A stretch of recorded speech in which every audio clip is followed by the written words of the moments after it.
Welcome to Backroom Talk. Topic for today, though, we're going to talk a little bit about OPEX Work, or the 10-minute assault bike for Max Cal. Yeah, so the 10-minute assault bike is exactly what it sounds like.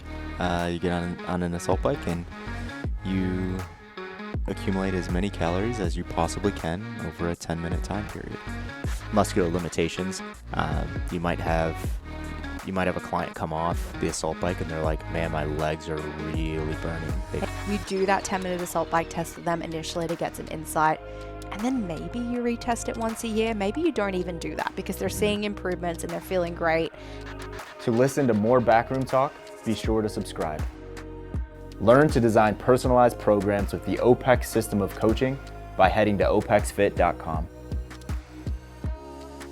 Hey guys, welcome to another episode of Backroom Talk. I'm Georgia, here with Carl. Carl is in the background playing with the dials on the audio and just totally trying to throw us off this afternoon. Yeah, I'm just trying to hear you a little bit louder today, you know? Louder. Okay, Louder, so long as you're not turning me down so you can't hear I'm me. just like, oh gosh, yeah, we get it, Georgia. Yeah.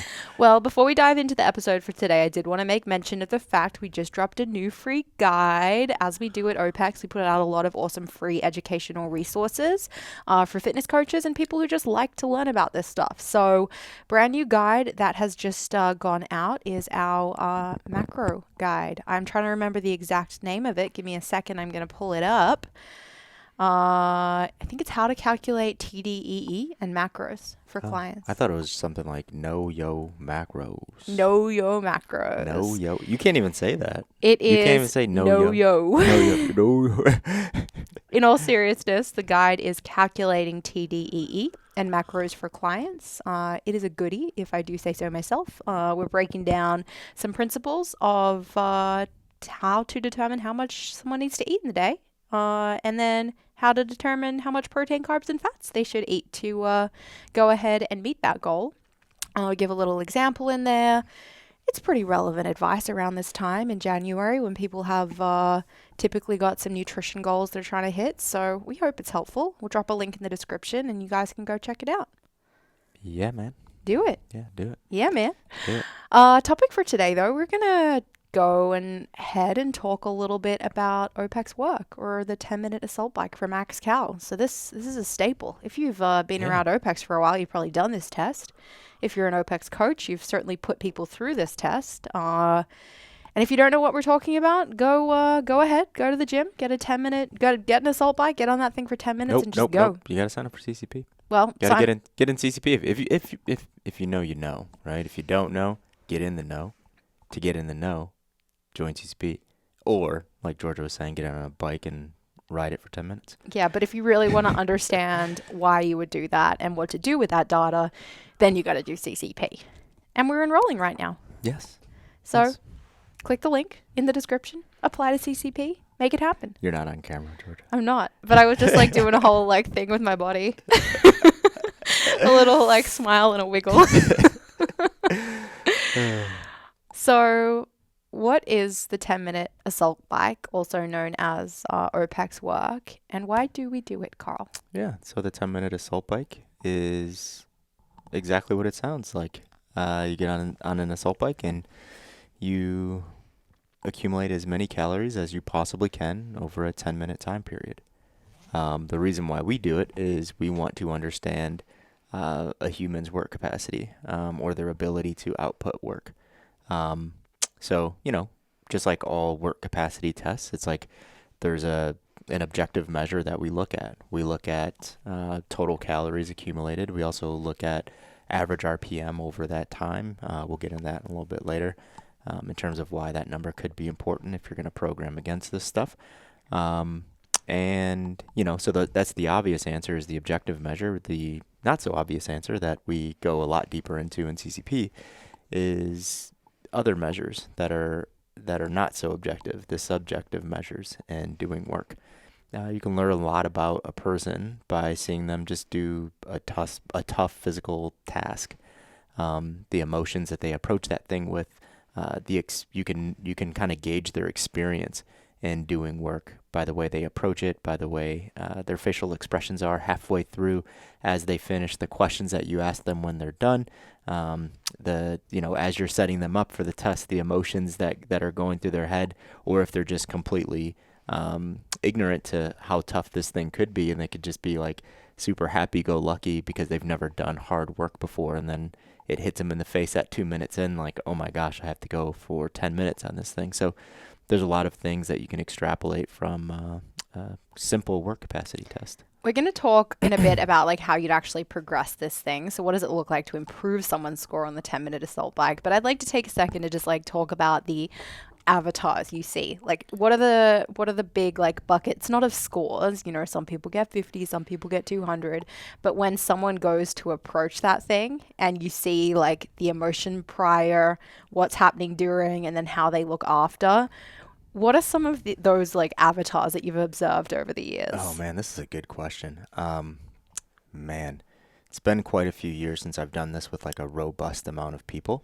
But I just remember giving this to a lot of people. We give to everyone that came into our facilities, and a couple avatars that come to mind.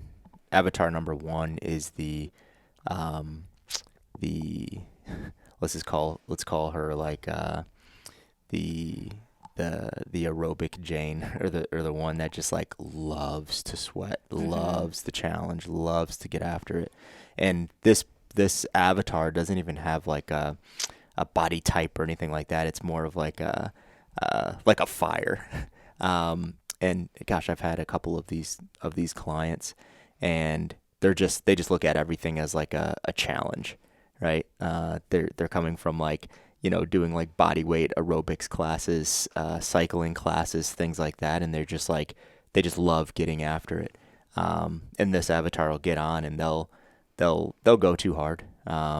They'll figure it out. They'll get a decent score. They'll get off of it. They're sweating all over the place, and it was just exhilarating. And they're just like, I can't wait to get better at that thing and test it again. Then you have like your total work capacity newbie, right? Where the person has never really done work before. And again, this avatar comes in all different shapes and sizes, and they get on the bike. They're kind of uncertain, maybe a little nervous because they haven't done work before, but they're not nervous enough because they've never done work. They don't know what this thing could turn into. And this person will get on, and they're going at like, you know, 50, 55 RPM for the first minute. And you're just like, okay, gosh, I wish I could tell them to go faster, but I'm just going to let them roll and let's get through this assessment. And then you get to like 2 minutes in, and they're starting to like slow down. You're like, what the heck is going on, right? Like in your head, you're not saying this. And they get to like 5 minutes, and they're just like going through mud, like barely able to go. They're like 35 RPM. And then they get to like 8 minutes, and the bike is barely moving. They just want to like get off and like take a breather. And they get off, and they feel nauseous. They feel like they're going to throw up. And the reason that this person feels like this is because they've never really done work in their life before. So in our eyes, we look at like their RPM and their effort, and it looks like they're going nice and easy. But there's so many things that are going on physiologically in their bodies as they're turning the pedals and they're, you know, pushing and pulling the handles. Their body doesn't know what's happening. So it's just like this rush of just like adrenaline, fatigue, lactic acid, hydrogen ion, like everything's just going through their bodies, and they feel like they're just going to throw up. So that's like the newbie, the person that's never really done work before. Let me give you one more avatar. Yeah, let's take one more. I could probably There's so many I could good probably go ones. for like an hour here. Uh-huh. The next one is like the person that just always has something to prove, and always goes a little bit too hard. This person may have played a sport in their previous life. This person could be like, you know, 25 to 55. This person is fairly fit. They're powerful enough to hurt themselves. They get on the bike, everything's good. You're like sizing up the bike for them. Like, yeah, man, I know I've ridden an assault bike before. I'm all good. I got it. 10 minutes. Okay. Got it. You're like you're setting the screen. Like, oh, I got it. I'll set the screen. I know how to do all this. Like this is my first rodeo. And they come out of the gate, and they're like 85 RPM for the first 60 seconds. and then they're holding it, and you're like, there's no way they're gonna hold over a minute, and they hold 3 minutes at 85 RPM, and then they're just going through mud, and they start to look like that newbie looked at 8 minutes in, but they're only 3 minutes in, and they're just like barely finishing, and they get to like 8 minutes, and some of the individuals inside of this avatar, inside of this example, they'll get off at 8 minutes. Yeah. Others, they'll keep going, and they'll just like, hands will go behind their head, and their legs will just be moving like 10 RPM. And they're just like, yeah, just need a minute to get it back, and then I'll finish strong. But they never finish strong, of course, because they just they blew it all in the first 3 minutes. And that person doesn't get a great score, doesn't get the worst score, but it's the worst performance out of the 3 avatars because they don't know how to sustain work. And then you get I know I said 3 avatars, one more. Yeah. You get the one that has a lot of experience and understands, how that stuff feels, and they understand how to sustain work, and they go there and they may undershoot it a little bit or just like nail it.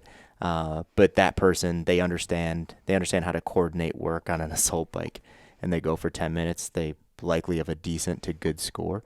And for that person, they're just like strategizing in their head, and they're thinking about, if I were to do that again, I would do this to get an additional 5 to 10 calories. Yeah, I'd add one more, and that's that person who is probably like a beginner who's not completely out of shape, has like some capacity, but has never really like done anything that challenging, and they go way too easy from the start, and then they get off the bike and they're like smiling and happy and talking right away, and you're like, whew, if only you learned how to dig a little bit more. Yeah. We got some stuff to learn here. I'd say that person, like that, I guess, third avatar you described, the real fire breather, former athlete, 85 RPM for 3 minutes, that person's the hardest to work with. Like getting them out of that mindset of redlining from the get-go and teaching them how to pace. Those clients are the hardest. Yep. I would much rather take someone who's an underpacer, who spends 10 minutes at like 44 RPMs, has a great time, gives you a high five at the end. Like, I love that client. I can teach them to ramp it up a little bit as needed, but bringing that other person down is tough. Yeah, definitely. So, what do we do with the data? What do we actually, how does 10-minute assault bike impact program design? Let's spend just a minute on that. Gosh, sometimes it doesn't at all. Yeah, sometimes it doesn't at all. It informs it. Sometimes there's not a direct correlation to like, okay, I need to know the calories that we accumulated. I need to know the RPM, and then I'm going to transfer it over to Coach RX over here, and now we're using it. It doesn't always work like that.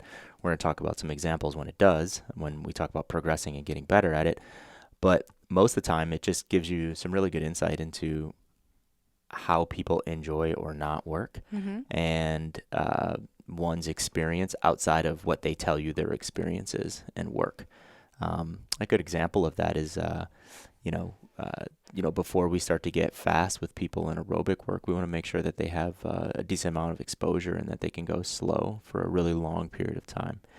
The person that's the fire breather that we talked about, that person may never done anything that's been over 15 minutes in their entire life.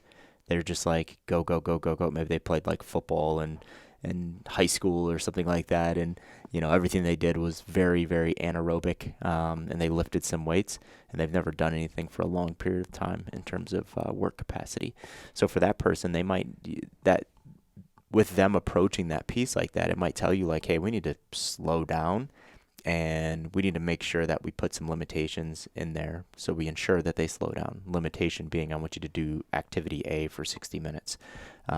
If you're telling someone they have to do something for 60 minutes nonstop, they're going to self-regulate pacing, and they're going to get better at pacing in 60 minutes. They're not going to come out at 85 RPM for the first 3 minutes because they know in their brains like, man, 10 minutes felt like that. How would 60 feel?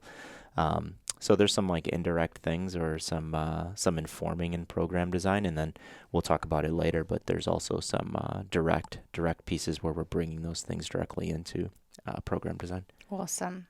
All right. Should we talk about some of the limitations that one might observe coming off that test? Yeah, definitely. We've talked about these a bunch. So let's talk through the limitations, what someone might feel, or like how you would identify this is the limitation that you or your client is feeling. And then let's talk about some ideas or like strategies on some things you might want to implement in program design to shore up those limitations. Sounds good. Cool. First one. Yeah, let's do it. Let's start with muscles, right? So muscular limitations. You might have a client come off the assault bike and they're like, man, my legs are really burning. They feel like they're going to explode. There's a lot of blood in them. It feels like they're about to cramp up. Or you might even have people that say that about their arms. Because remember, the assault bike isn't just a lower body specific implement. We're also using our upper body as well. So someone might experience those things in their upper body and in their arms as well. So are we listing out limitations, or are we going to talk a little bit about how that would affect program design? Yeah, let's go right into, just so we can stick on each limitation. Let's hit program design. I just wanted to stop just in case you had anything to add. No, all good here. So we've identified that muscle endurance is the limitation for this individual. Yep. Awesome. Yep. So legs burning, arms burning. What do we need to do in design? Strength endurance training. Yep. Right. So we're talking about actual resistance training away from the assault bike, not on the assault bike. Yep. So higher volume training and resistance. Obviously the prerequisite here is that this person has like awesome control in motor units across the board, across all patterns or the patterns that they're trying to improve. So just some strength endurance training and resistance. Also, this person could hit some incremental type sets on the assault bike. So incremental sets, it's just, you do set 1 and then you get faster set 2 and then you get faster set 3 and then you get faster set 4. And the idea here is if muscle endurance is the limitation, what's going to bring about that limitation? Higher intensity aerobic work will bring about that limitation. So you can actually get more intense intra-session, not intra-set, but intra-session, and bring that limitation on and work on that limitation session by session by session. Another piece would be just like, let's call it like aerobic threshold sessions. So holding high RPMs, high-ish RPMs, still sustainable work, still aerobic work, but really pushing that threshold.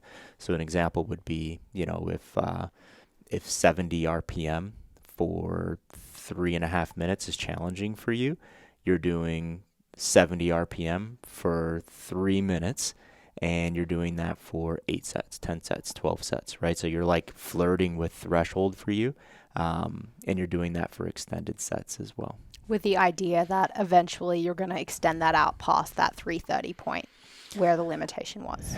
Yeah, we'll get into progression in a second, but yeah, you can extend it out in time, or you can increase the intensity while keeping the time the exact same. Awesome. Yep. All right. But the goal is you're just accumulating a lot of volume. Yeah. Right. So, do I hold this? No, I'll say it now. So we'll probably mention again when we talk about the specific tactics, but volume is really important. So it's not only about, we're talking about a 10-minute test. Can you do 2-minute pieces for 12 weeks and get better at a 10-minute piece? Some people would be like, I don't know, because the person's never working for 10 minutes, right? So like, how are they going to get better at that pace? They got better at that pace, and we are assuming that person knows their 10-minute pace, right? That person has like progressed down that continuum. They've done long work. They're doing 2 minutes of work now specifically to get better at the 10-minute assault bike and to shore up muscle endurance. So they can go really hard aerobically for 2 minutes, rest 2, do that for 6, rest 5, do that for another 6, rest 5, do that for another 6, right? Like someone can build a lot of volume in 2-minute pieces and get really good at the 10-minute assault bike without touching 10-minute intervals because they already have that gear. Mm-hmm. So there's just so many different ways to approach that and to improve those things. For sure. And it's figuring out what is the right way for that one client in front of you that's the challenge. Mm-hmm.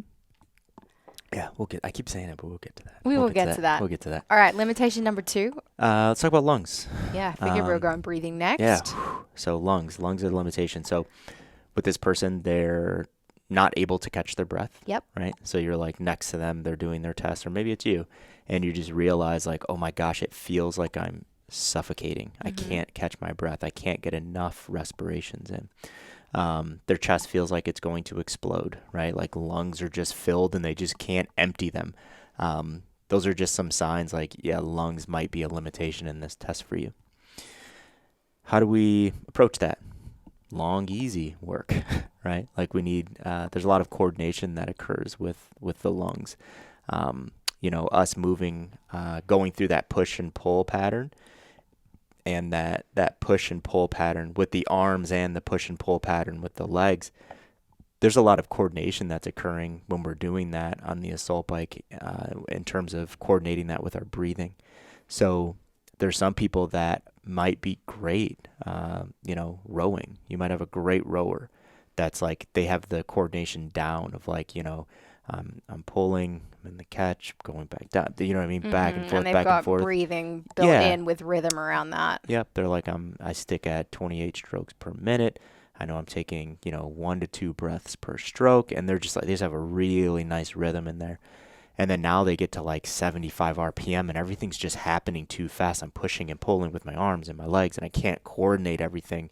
And I just get out of breath really quickly. So this person might just need to do a lot of coordination work, and do a lot of long, easy work and really coordinate the push and the pull, the push and the pull, the push and the pull, and then get intense over time while keeping that coordination down packed.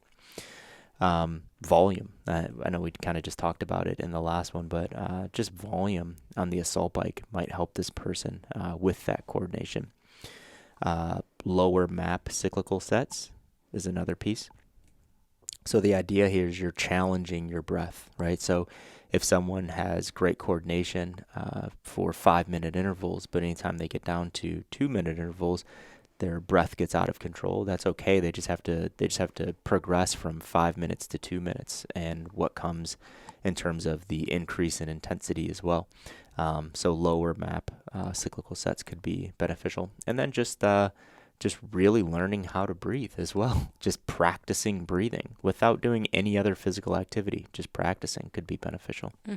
I mean, I've observed this in myself, honestly, but also seen it play out in a number of individuals, is anxiety around breath, and really getting like tense and anxious when respiration starts to rise. And rather than leaning into that and being okay with a faster breath rate, they start to tense up. Yeah. And perhaps they stop breathing altogether. And that is the thing that pushes them over the edge, and why that becomes a limitation. So teaching people it's okay to breathe at a faster rate for different kinds of work as well. I think is a fun if our thing. bodies are telling us to breathe faster, there's a reason. We need to get more O2 in the system. The worst thing, and I think this might be what you're saying, but the worst thing I think is when people try to quote unquote control their breathing. It's like, relax, control your breathing. It's like, what do you mean? My heart rate is like 190 and you want me to control my breathing? I need to breathe hard. I need to breathe fast because I need to get oxygen so I can keep doing the thing that I'm doing right now. So controlling your breathing is probably one of the worst pieces of advice for someone that's doing like intense aerobic work. Nasal breathing only, Carl. I wasn't gonna say it, but I did think about it. Yeah. Like really thinking about, I need to breathe a certain way. I need to breathe through my nose, out of my mouth, or through my mouth and out of my nose, or I need to control. It's like, do what you have to do to get air in, right? Like just do it. Breathe through your nose and your mouth at the same time. Maybe alternate, whatever feels good and whatever keeps you the most relaxed and keeps your heart rate down. Do that. Definitely. I mean, we do develop dysfunctional breathing habits through posture, through lifestyle, through stress, through so many other things. Carl just got all straight and his shoulders are back and he's breathing into his belly now, not into his chest. Okay. There we go. Oh, that was loud. Sorry, guys, about breathing into that. Rude. So that does happen, but trying to fix that in the moment on the assault bike when all someone needs to do is just relax and breathe is not the time to do it. Do it laying on the floor prior to or after. Spend some time working on functional breathing patterns, but don't make that person who's taking their 10-minute assault bike nasal breathe because they're probably just going to pass out. Yeah, and when we talk about coordination, it's like that's a beautiful thing to hear when you're trying to coordinate all those movements is your breath, right? Like to actually hear your breathing and breathe hard, breathe long, breathe however you have to breathe to continue doing what you're doing right now. mess around with breathing, like you said, outside of that, but you can also mess around with your breathing in training. And, if you have intervals and you're supposed to be holding 72 RPM, mess around with your breathing and see what makes holding that 72 RPM easier or harder. Like for me, if I try to like control my breathing, like into the nose, and like coordinate that way, I see my power drop like immediately. And if I wore like a heart rate monitor, I would see my heart rate increase as I'm trying to quote unquote control that during training. But yeah, it's a good opportunity to mess around with those things. For sure. So we've identified that breathing may be the limitation. We've talked about some of the ways that broadly you could address that in program design. It sounds like sometimes it's a coordination issue where it's breathing on the assault bike. Sometimes it's just a breathing issue where someone needs to work on the ability to breathe in general. In that case, I'm guessing it's not just the assault bike that might be helping. They could be doing some work on the rower. They could be going out for a walk. They could be doing all kinds of other cyclical activities with the goal of improving the efficiency of the lungs. Exactly, yeah. Anything else there? No. Nope. The last one, or second to last one I'd want to hit on is, let's just call it like heart. And this connects to the lungs. This connects to muscles because we're talking about circulation and how the circulatory system's working while we're putting out this quite intense amount of work. Some specific signs that you could understand if your heart rate is, or your heart is the limiter, is just your heart rate is really high. If you're on the bike and you're 90 seconds in and you notice that you're at 190 beats per minute and you don't work well being at 190 beats per minute, which there are some people that can work very effectively at 190. But if you notice that heart rate is higher than usual, heart and circulation might be an issue with you. You cannot sustain or increase RPM due to this limitation would be another sign. So if it feels like your heart is like beating out of your chest, like breathing is fine, but you just feel like you're not getting enough circulation. And then this goes to the muscle piece, right? It's like, what if we have quote unquote muscle endurance limitation, but that's actually starting in the heart, right? What if, every time you feel like your legs are going to explode, you first feel like your heart's going to just explode out of your chest. And you notice that you're at the 190 or 200 beats per minute. Those are just some signs that it might be a heart or circulation limitation. Again, long, easy work for this one. Aerobic threshold sessions again, and step method work could be really beneficial here.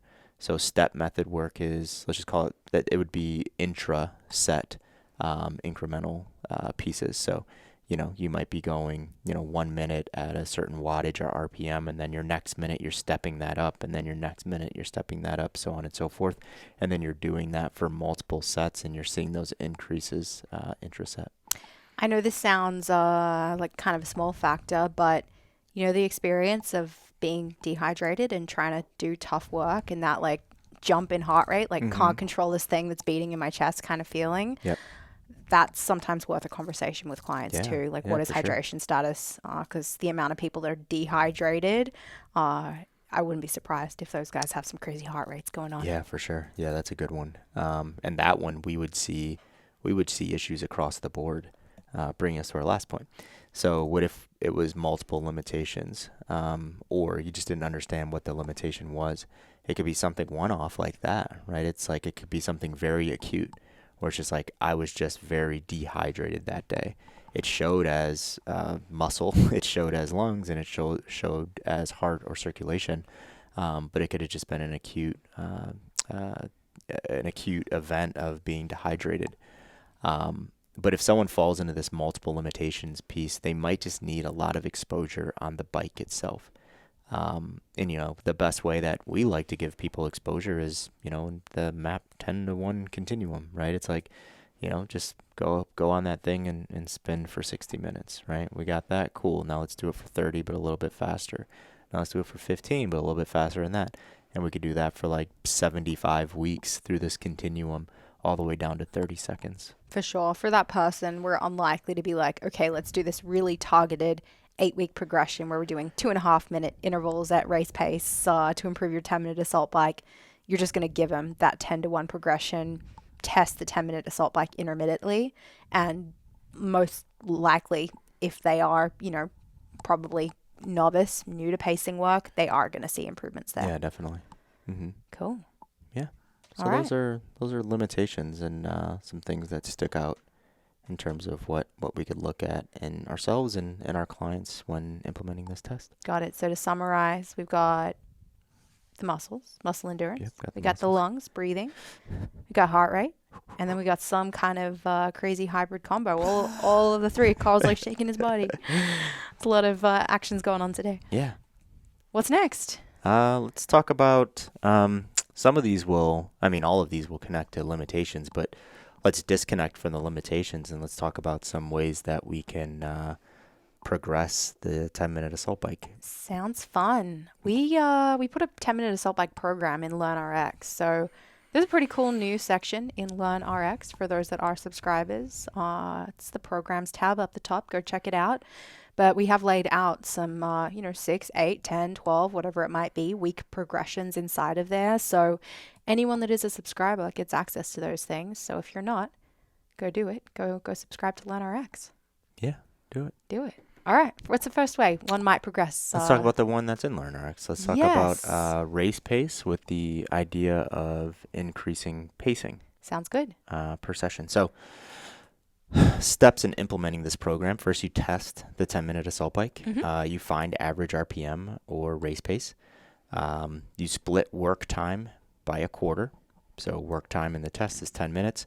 When we go to program this, and this ends up in our training programs in CoachRx, we're doing 2-minute and 30-second intervals. And we incrementally add RPMs per session or every few sessions. So, for example, I test Georgia in the 10-minute assault bike. She comes in at 80 RPM average. Good job, Georgia. That is very impressive. That is. I'm impressed with me, too. So her average race pace would be those 80. That'd be like 215, 25 calories. That'd be That's up there. a lot. That's almost double my score. Not quite. That'd be up there. So we split that work into one quarter. So, all right, Georgia, week 1, you're going to do a 2-minute and 30-minute assault bike, and you're going to do that at 80 RPM. Easy. We're going to rest. Let's just call it 1-to-1. For 230. For easy math, because I know, once you're tired, you don't want to do all that math. You're going to do that for 4 sets, and then you're going to rest 5 minutes, and then you're going to do that for 2 blocks. So 8 total sets at that intensity. Cool? I got it. I Next can do week, that. next week, you ready for next week? Ooh, I'm not sure.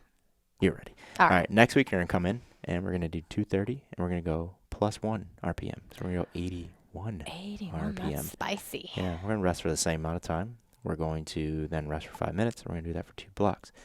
Week 3, you ready? Hit me. All right, we're going to go plus 2 to 3 RPM of 10-minute pace, right? So now you're at 82 to 83 RPM, and you're kind of just feeling this thing out. So you guys get it, right? Like we're going to increase over time, and we're going to increase the intensity or RPM per session or every few sessions, and we're going to keep it at 230. So the intervals are going to stay at 230, and we can or cannot increase volume. In this example, we're not going to increase volume. Everything's staying the same except for intensity and RPM. And then we're going to do that for, let's call it 8 weeks. It's nice and even. Then we're going to do a little bit of a deload week, and then we're going to test you in the 10-minute assault bike. But with this example, we're also giving Georgia a long piece. So you're doing this on Thursday, right? So Thursday's your assault bike day. On Monday, you're doing a long assault bike. So we're going to go 30 minutes week 1. We're going to go 40 minutes week 2. We're going to so on and so forth. Or we're going to go 30, 35, 40, 45. So we're just doing volume on the assault bike. So not only are you getting faster on the assault bike, Monday is like your coordination practice day, right? So if like we're sitting in our consultation, we're talking about what's Monday versus Thursday. We're like, okay, Monday is your time to get really comfortable on the bike. I want you to mess around with breathing. I want you to perfect that stuff. I want you to feel really good when you get off. It's nice and easy work. I want you to build a little bit of a sweat. So we're just accumulating volume on the bike 2 days a week. Easy. What happens if someone gets a few weeks into something like that and they can't sustain the RPMs you've got laid out there? Like they can't go up next week. Yeah. You know, I get to 83 Yeah. and I'm like, nope, it's not going to happen. Mm-hmm. What do? Do you just let them continue at 83 until they can get to 84? Or do you play with other variables? I wouldn't play. Me personally, I wouldn't play with other variables if the goal was to increase pace over that time. I would go back and do the same thing again. And that's why I said every week, maybe 2 weeks, because we don't adapt that quickly. Most of us don't. Like we're not getting an entire RPM increase every single session. So for someone that's super advanced, there might be 3 sessions at the same RPM. And then we're going to tick it up. And we're not even going to say 80 to 80. We're not even going to go 80 to 81. We're going to say 80 to 81, right? So it's like it's okay if you flirt with 81, but if you end up at 80 for a super advanced individual.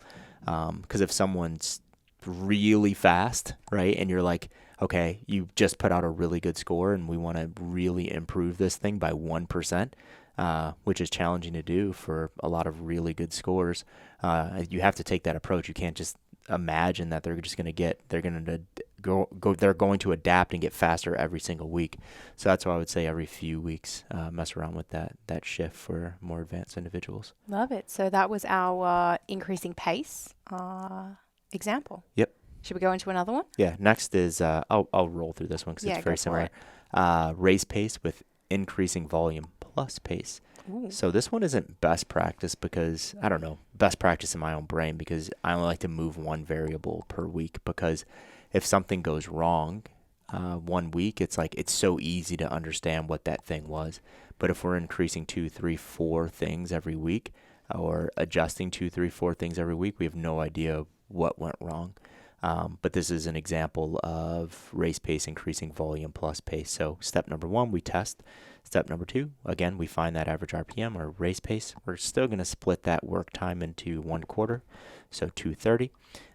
And now we're going to incrementally increase RPM per session or every few sessions plus volume per session or every few sessions. Or you can do a staggered approach where you go RPM, volume, RPM, volume, RPM, volume, or vice versa. So yeah, this would be the same idea. So if Georgia came in and she came in at 80 RPM, we go 230, rest 230 times 4, rest 5 times 2, week 1. And then week 2, let's say we're going to go to 245 at 81 RPM. Okay. Right? And then you can kind of see how that's going to increase over time. So we can stagger it or we can increase RPM and volume per session. I like it. And then you could do it the other way as well. So you could do...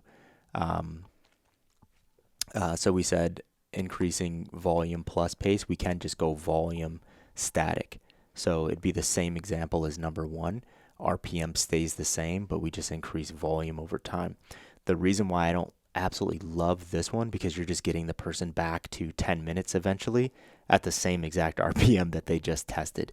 So that is a strategy. I don't love it though because you're training just to get the exact same score, if that makes sense. Someone will probably get faster. They'll get a better score because they're just putting in so much intentional volume and pace work on the bike. But if you go from 230 to 10 at 80 RPM, you're still at 80 RPM. You're still at your race pace. It does make sense if you have that person that like wanted to die on the bike though. Like they finished and they were pale as a sheet. They went in the corner and they puked. Like they just had a miserable experience. In that situation, you might not be training to like improve the score. You might be training to improve how you feel post bike, right? Yeah. Gosh, for sure. But for that person, it's like, why even redo the 10-minute? For sure. Or why not just do a bunch of long training, right? Yes. A bunch of long work and then come back and train it or Yes. come back and hit it. Which is what we spoke about before, right? Yeah. For that person that's just a total train wreck, they're probably going through 10-to-1 progression anyway and not really targeted assault bike intervals. Yep. It's the person that's a little more intermediate advanced that you got to get really targeted on the specific test and make sure intervals match with that. Yeah, it's weird too, right? It's like there's a lot of similarities in, just call it aerobic training and resistance training. We've had the tonnage conversation before. It's like, can you get someone stronger over a long period of time doing only accumulation or high volume phases? It's like, yes, because they accumulate a lot of tonnage. If that person is very, very advanced, doing tens isn't going to get them stronger. It's the same idea. If someone's very, very advanced in aerobic work, doing 60 minutes on the assault bike isn't going to make their 10-minute assault bike test better, right? They're going to have to get faster because their limitation when they do try to get faster is going to be something like we talked about earlier in the episode, right? It's like now their heart and their lungs and the coordination of all those things at such a high rate, they just don't know how to respond to that stuff. So there's some similarities, in my opinion, in aerobic work and resistance training. Definitely. I mean, when it comes to retesting, obviously you've got to be more targeted in the actual design leading up to it if you want a better result. But you're probably spacing that out further than you would for a novice client. Like that advanced client isn't going to retest their assault bike every 4 weeks. You probably could do that with a novice client and they'd be fine. Yep. Yeah, it's and like see improvements. Yeah, that's I remember we saw a lot of those beginner gains and OPEX work with those people. Those the first couple avatars that I talked about with the person that didn't have a bunch of exposure or the person that had no exposure. Every time that person retested their 10-minute assault bike, it was just like they were super happy to see that much progress. And we're in the coach's office. Like, you do realize no matter what you gave them, they would have seen that progress, right? Yeah. Okay, cool. Right. But it's like, people celebrate that stuff and, we shouldn't take it away just because they're new. No. But you just need to know as a coach, it's going to be more difficult to see those improvements as your client gets more advanced. Absolutely. Yep. All right. Take us through the next example. All right. Next one is going to be a simple map 5-to-1. Yep. Okay. So, map maximum aerobic power, that's a continuum that we use in CCP. So map 5 is about 3 minutes of work and map 1 is about 30 seconds of work. So we're taking them from almost race pace all the way down to 30 seconds. And then this is going the other way, right? We talked about increasing volume per set. Now we're decreasing volume. So number 1, we test, we understand race pace. Number 2, we find average RPM, race pace. And we start at map 5. So we're going to call this 3 minutes. So we're already starting challenging because I'm going to challenge this person to start at their race pace for 3 minutes of work, not 2 minutes and 30 seconds of work. Okay. So let's just keep using Georgia because she's really fit. So starting at map 5. So Georgia's 80 RPM. So she's going to go 3-minute intervals at 80 RPM. And she's going to spend 8 weeks there. And what are we going to do? We're going to go above and we're going to use one of those strategies over those 8 weeks. How are we going to progress those 8 weeks? Let's just say for Georgia, we are going to get faster every 2 weeks. Okay. So Georgia's going to spend 2 weeks, 3 minutes, 80 RPM. And then we're going to go 2 weeks, just because this is pretty intense for this time frame. We're going to go 2 weeks. We're going to go 80 to 81 RPM. It's okay if not every piece that you hit inside of this is exactly 81, but I want to see 81 on the screen most of the time. You're going to do that for 2 weeks, and then 81 to 82 for 2 weeks, so on and so forth, all the way till we get to 8 weeks. Now we're going to go to map 4. So map 4, we're 2 minutes. We're going to do the same thing, 8 weeks. And then we're going to go to map 3, 90 seconds, 8 weeks. Then we're going to go to map 2 and then map 1. Eventually, we're going to be at 30 seconds of work. And where's that RPM going to be? It's not going to be linear, right? It's like, just because I said we're going to increase RPM by 1 every 2 weeks in map 5 doesn't mean that that's going to happen throughout the entire program. We may get to map 2 and we're like, man, we're rolling right now. This is super intense. We're going to go 4 weeks at the same RPM, and then we'll bump it up 0 to 1, and then we'll go another 4 weeks, and then when we get to map 1, we're like, okay, so you could be ending this thing at 95 RPM for 30 seconds times 40 sets in one session. Ooh. Right? Is that person going to get better at 10 minutes of work because they just got really good at 30 seconds of work? Maybe, right? Because depending on what the limitation was, let's say the limitation was muscle endurance for you. Fuck yeah, excuse my language. Fuck yeah, right? Like, if muscle endurance in the legs was the limitation in 10 minutes of work at 80 RPM, you're at 95 RPM for 30 seconds times 40 sets. By, the fourth cycle of this thing, we're going to go back and retest, and I guarantee muscle endurance in the quads is going to be less of a limitation. Yes. So yeah, that'd be the last example going from map 5 to 1. I like that. I love playing, especially when it gets very challenging to actually make improvements on, call it, 30 sets of 30-second intervals. Like, you're not going to go up a full RPM from week 1 to week 2 to week 3. I love incremental work in there where it's like, we're going 10 sets for 30 seconds. First 3 are at 80 RPM. Next 3 are at 81. 3 after that are 82. Then we're going to go back down to 80, 81, 82. And we're going to do that. And eventually we're going to go 81, 82, 83. Yep. There's just so much fun to have inside of that kind of work. Yeah. Wave loading, right? I really like cyclical intervals. Yeah, they're fun. They are. Yep. So we've increased volume. We have an increased pace. We have gone map 5 to 1. Any other ways that one would progress the assault bike? There's a lot of ways, yeah. But these are the ones that I They're wanted the to ones hit we're on talking today. about today. Yeah. A lot of ways. We didn't even dig into like messing around with rest and stuff like that. I just wanted to keep it super simple today. Maybe we do like a part 2 of like more advanced techniques.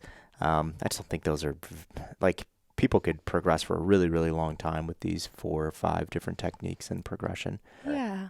Let's just take a couple minutes to talk about why you would or wouldn't focus on improving the 10-minute assault bike. Because for some people, they come into the gym, you do that 10-minute assault bike test with them initially to get some insight. And then maybe you retest it once a year. Maybe you don't even do that because they're seeing improvements and they're feeling great. And they might like have some anxiety around doing that test and may just like have no desire to get back on that bike and do it. Whereas some other people, you may want to test it on a more regular basis and have that be a FME along with some other pieces that you're revisiting time and time again. And I'm not talking about a performance-based person who's training to compete at a high level in anything. I'm just talking about your average person who wants to get fit. So how does a coach decide, is the 10-minute assault bike something I'm going to go after with my client on a regular basis? Yeah, it's just so safe, right? Because it's so safe, I wouldn't, let's take performance goals out of it, because I don't know if there's any 10-minute assault bike competitions. I don't think so. So let's take performance goals out of it. It's just such a safe test for everyone. And you hit the thing that I would have said in terms of like, why wouldn't you do it? I wouldn't do it if it brings a great level of anxiety and stress and all that stuff to someone. There's no point, right? Like with the understanding that there's no performance goals attached to this thing, I would just pick something else for them. Or I'd have a conversation and ask where that anxiety is coming from. Is the anxiety on how the test feels? Is the anxiety around your score on the test and you don't think that score is good enough? I don't know, right? But I think that would be the biggest thing or the biggest reason why I would stay away from it for anyone. But gosh, it's safe. So I love it. Yeah, agreed. Completely agree. If you have a good relationship with your clients, they're probably going to communicate that with you as to whether it is something they do or do not want to do, and not just like, I don't want to do it because it's going to hurt, but I don't want to do it because this is causing me a great deal of stress that I don't want to have around training. Yeah, it's like the first time they jumped on that bike, did they ask you what's a good score? Fucking hate that question. I hate that question. What's a good score? It's like, I don't know. Like, have you done this before? Yeah. Okay. What was that score the last time you did it? That was a good score for you. Let's beat that, right? What if your client did ask you that question? What is a good score? And you're like, well, like 160 calories is pretty good. And they get like 110 and they're like, oh my God, I suck. Right. Maybe their anxieties around you telling them that 160 is a good score because you had like this competitive athlete client that hit 160 15 years ago or something like that. I don't know. So if it's around scoring and all of that, that's why I don't love the conversation of what's a good score. Yeah. I think we can backroom, like compare clients and stuff like that, just to like gauge like abilities and work capacity and have those conversations with the right clients when we look at like body weight calculators and stuff like that. But I wouldn't let that be the end all be all for our clients. No, and unless it is someone who's training for functional fitness competition and like you've got an idea of your head of what, you know, it takes to be at an elite level of fitness. And I know James has pulled so much data on what, you know, top athletes are putting out on the 10-minute assault bike. Like that makes sense to have a conversation there. But if it is just your average Joe wants to look and feel good and be healthy, making sure that they understand that the only good score is the one that they put out, and the only point of reference is their previous scores on that test. Yeah. It's all relative to them. Yeah, definitely. Should we go do 10-minute assault bike? Yeah, let's go knock that out real quick. Just a casual Yeah. afternoon. I have a little anxiety thinking about getting on that thing right Do now. you? Yeah, Yeah. It hurts. Yeah. It's not comfortable. Yeah, I don't want to feel that either. No. I'll do it soon, though. I haven't done it in 2 years. Yeah. 2 years. Let me know when you're going to do it. Maybe I'll do it with you. Okay. It's a safe test. Yeah, let's do it. For sure. Tomorrow? Not tomorrow. Yeah, No, not tomorrow. we'll do it soon.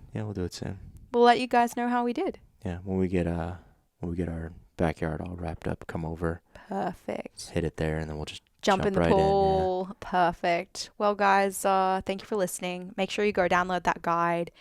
And if you want to be an awesome coach, make sure you join CCP, as always. Yep. And we'll see you next week. See you next week, guys. Bye. Bye.